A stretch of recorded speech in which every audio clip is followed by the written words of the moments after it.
சிதப்ரஞ்சோ அபியஷ்துத்தவ பிராபிய ருத்ரபதம் தத சங்கர்ஷனாம் ததோ முக்திகாத் விஷ்ணு பிரசாத்தன.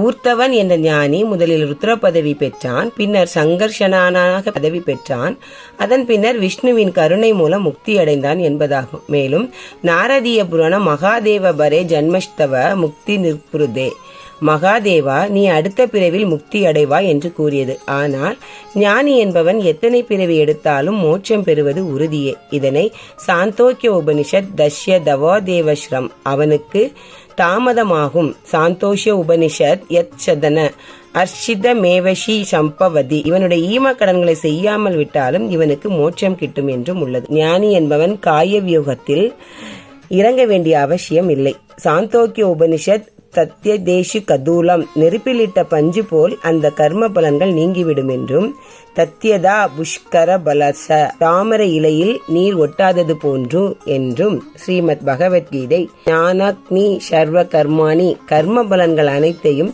ஞானம் என்று நிறைவு எரித்து விடுகிறது என்றும் கூறியது.